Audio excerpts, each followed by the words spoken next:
1. This all took place when I was around 8 or 9.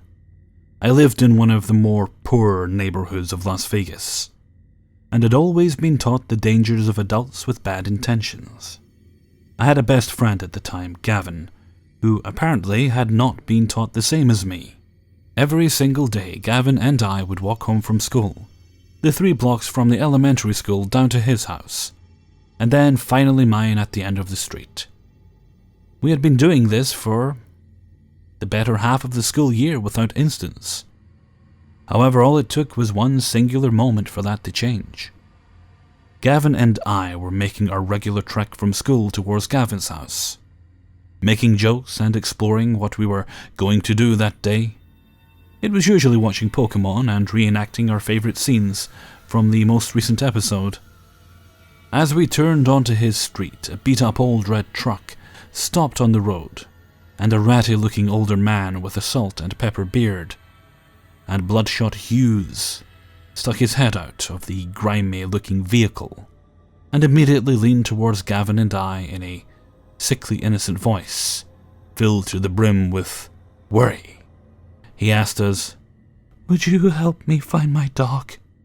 I think she's just down the block. She likes to run off on me and I could really use your help." I was skeptical at best. I shook my head and explained that I really had to get home and that my mother was waiting for me. But Gavin promptly said yes and ran towards the truck without a second's hesitation. I was frozen in place, my frame icing over in a cold fear and suspicion. The truck took off, and I was left on the side of the road, cursing Gavin and wondering what in the hell I was going to do now. As a child, I didn't realize that moment could have been the last I would ever see of my best friend. I didn't put it together that the man was full of evil intentions and just wanted a child or two to do God knows what to them. A dozen thoughts ran through my mind of whether to get Gavin's mother or my own, but at the moment, the very real thought that he was attempting to kidnap us wasn't on my mind. All I knew was that he gave me a very bad vibe, and I was to never go off with strangers. I had only made it a couple more steps down the road before the unmistakable clunking of the man's red truck hissed up behind me. I froze in fear before it quickly took off, speeding away and leaving Gavin in its midst. I was so relieved. I turned and saw my friend clutching a dollar bill to his chest and running towards me, showing off his new reward. I asked him if they found the dog, and Gavin said no, that they drove around the block and he was given the dollar and dropped back off on our street. We never told our parents, and I never saw the man again. But it wasn't until years later I realized the only reason that man let Gavin go was because I didn't go. And out there an 8-year-old girl would know what this man looked like, and what car he drove if Gavin never came back. So, creepy fake dog owner in the red truck, let's never meet again. Edit. I did attempt to try and find a news article or something that would help people understand that this did happen to me and my friend. There's apparently a law that passed in Nevada where you can't find the sex offender's public records any longer. And when you go to the LVPD court website, it lets you look up details of murders and robberies, but nothing involving children. It's really annoying. However, for anyone else wondering, or if they can potentially find something on their own that sounds similar, this took place on the outskirts of Las Vegas many years ago. And since we never reported it, a record wouldn't exist. The only thing I was able to uncover was a fairly recent news article about an old man in a red truck luring kids to his vehicle. The make of the car is early 90s, and it would be terrifying to think this guy's still out there, in the general region of where I once lived, hoping to prey on small and innocent children. But I suppose anything is possible. 2. A little background. I was about 19 at the time. I'm a half-white, skinny little female. Not intimidating at all. This takes place in Oahu, Hawaii, the Waikiki and surrounding area. So I was living with my older cousin and his family at the time. in a small city about an hour bus ride from Waikiki. My cousin had a daughter, we'll call her Mariah, who was 17 years old and, for lack of a better phrase, extremely hot. Her side of the family is Polynesian, so she had long, beautiful dark hair, a huge ass, and a tiny waist. She was also a wild child, but to her father's relief, a lesbian. Because of this, her parents didn't really keep a close eye on her. They all openly smoked pot and drank, so they didn't really care if she did, as long as she graduated high school. She can't get pregnant, so there's not much trouble she can get into. Right? Fucking wrong. One Saturday night, Mariah told her parents she was staying the night at a mutual friend of ours' house. I knew our friend was out of town, so I knew she was lying. I didn't want to get her in trouble, so instead of busting her, I decided to just tag along and keep an eye on her. So we got ready and said goodbye to her parents and walked to the bus stop. Where are we really going? We're eating some crude wikes. I had no idea what that meant, but didn't want to look uncool, so I just went along with it. An hour later, we got off the bus near downtown Waikiki. I followed her to a strip of bars on the edge of the tourist section, the last stop before the pretty lights faded and the buildings looked closer to Detroit than Hawaii. We stopped at a punk bar called Mercury. At first I was confused, because we were underage, until I spotted a group of grimy-looking local teens congregating on a fire escape in an alley between Mercury and a dive bar. The teenagers got excited when they saw Mariah. "We've been waiting on you. We got shrooms." A short-haired chick grabbed my niece into a hug and then shoved a baggie into her hand. "Guess we got enough for the Howley girl, too." "She's not a Howley, she's my auntie." Mariah defended me and, before I could stop her, dumped the baggie of mushrooms into her mouth. Well, fuck. I wasn't really sure what to do, and these teenagers were kind of sketching me out. But Mariah was going to be tripping soon, and I couldn't bring her home like that. She seemed to trust these kids. So I settled in without letting my guard down, until I could figure out what to do. I hadn't been in Hawaii long, so I had no friends to call to bail us out and to give us a place to crash. "It's early. She'll be fine by 2 or 3. A voice behind me on the fire escape said. I turned to see a Japanese guy in his late 20s wearing a long-sleeved shirt despite the heat. I nodded, not knowing what to say. "I'm Jiro." "You Mariah's auntie?" "Yeah. I'm Dry Fresh Socks. Nice to meet ya." "Sorry, I'm being a drag. I just hate babysitting people when they trip."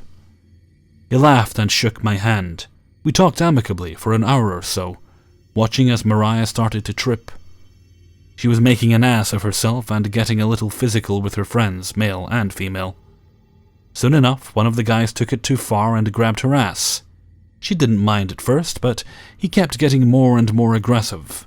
His hand kept inching further and further up her skirt, and even in her intoxicated state, she recognized it as unwanted attention, and told him to back off. He didn't take it well. "You wear a skirt like that, and you think you're not gonna get cherry?" He spat at her, still holding onto her thigh with one hand, a Four Loko in the other. I don't really understand what he was saying, but I picked up on the tone and the context. This wasn't good. I stood up to step in, but Jiro beat me to it. He jumped down the side of the fire escape, landed on his feet gracefully, and knocked the Four Loko out of the horny teenager's hand. "Oh, you like to throw?" The teen stood, ready to fight. Jiro had his back to me, so when he lifted his shirt to expose his stomach, I was really confused. The teenager, on the other hand, understood immediately, and the color left his face, along with the hormonal bravado. He looked terrified. Mariah, really tripping now, scrambled away from the teen and ran to my side. I hugged her, glad she was okay. "Let's go." Jiro waved for us to follow him, and not knowing what else to do, we obliged, leaving the group of teens gaping at us as we walked away. We walked in silence for about 15 minutes until we reached a dingy, small apartment complex. Jiro turned to me and asked if we'd like to come up to his place since it was so late. That way I wasn't stuck walking around Waikiki at midnight with a tripping 17-year-old in a miniskirt. Seeing as he had just saved our asses and I didn't see an alternative, I said yes and we followed him up. Inside the apartment was no better than the outside. It was a studio with no furniture save for a futon on the floor and a kitchen table and 2 chairs. The walls were bare and yellowed from cigarette smoke. There was one door leading to a tiny bathroom. Mariah was starting to feel nauseous, so I laid her on the futon and took a seat at the kitchen table next to Jiro. We talked idly for half an hour or so, just small talk. Then suddenly Jiro took off his long-sleeve shirt, revealing the wife beater underneath, and the tattoos. His entire torso and both arms were covered in an intricate weaving of dragons and Japanese writing. Remembering the horny teenager's reaction when Jiro showed him his stomach, my blood ran cold. This dude was a gangster. A Japanese gangster. Fucking Yakuza. I'd seen tattoos like that before, and it was no joke. Fuck. I tried to mask my surprise, but he picked up on it and smirked devilishly, clearly amused at my discomfort. I was frantically trying not to plot an inconspicuous exit strategy, but coming up short. Did I want to face Mariah's dad's wrath? Or stay here with a Yakuza I'd known for all of 3 hours who seemed nice, if a bit distant? If what happened next hadn't happened, I don't know what I would have done, honestly. Suddenly, Jiro's phone started ringing and he walked into the bathroom before answering. I could hear him speaking Japanese angrily, seemingly arguing with whoever was on the phone. He then stormed out of the bathroom, walked over to the futon, grabbed a box from underneath it and opened it. The shoebox was filled with stacks of 20s and large bags of meth. He rifled through the box angrily, seemingly looking for something and not finding it. Mariah, who had earlier dozed off, was awake and watching him, wide-eyed and panicky. She started to get off the futon and Jiro snapped at her, telling her to stay put. She froze. I think we should go. She seems okay now. We should go before the last bus runs, I lied quickly, knowing the buses had stopped running hours ago. I had money for cab fare. You're not going anywhere. My shit is missing. You were here the whole time. When would we have had time to take your shit? He looked annoyed, then like he was thinking. Empty your purses and pockets. We obliged. Take off your bra and show me you're not hiding anything. We did this as well, reluctantly. Mariah was crying now. I tried to stay calm. Can we go now? Get the fuck out of my sight. We booked it out of his apartment without looking back. As soon as we got outside, I called us a cab.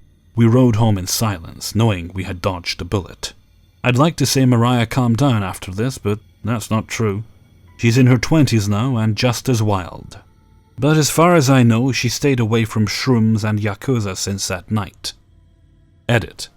I forget that Americans don't do this, but Mariah calls me auntie, even though we're technically cousins, because her dad saw my mom as his auntie. Also, maybe this doesn't seem so scary, but the Yakuza in Hawaii are big in the prostitution scene, specifically underage girls. And my niece was very, very good looking. I was scared because there's no such thing as a free lunch. And this guy had done us a few favors throughout the night. 3. So a bit of background. I'm 16, short and chubby. I've been told a lot that I'm a pretty sort of girl, but I don't really get much attention, especially this kind. I've never had an encounter as terrifying as this, and it still has me shaken when I think about it. The story starts with me splitting up from my parents in the store. They wanted to look at other things, and I went to look for clothes in the girls section.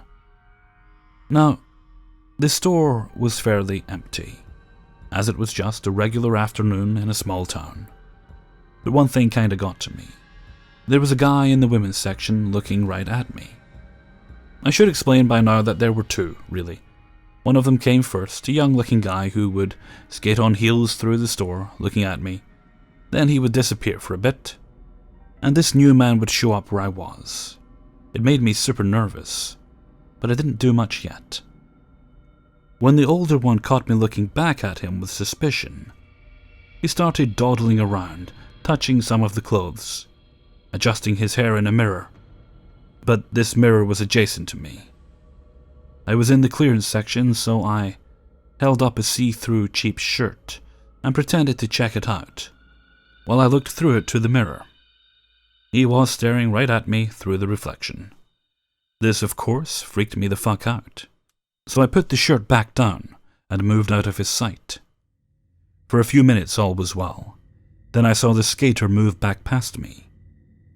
And the man came back. He was looking around this time, and I was shaken.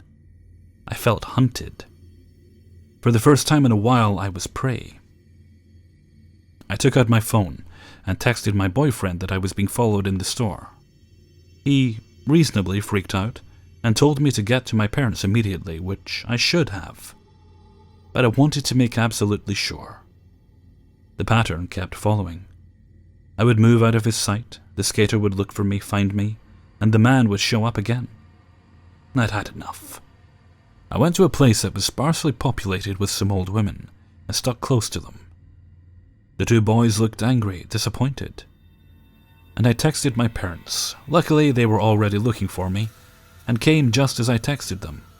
My mother greeted me, and wordlessly, I showed her the text. She asked if I was sure, and I said yes. My parents then never left my side.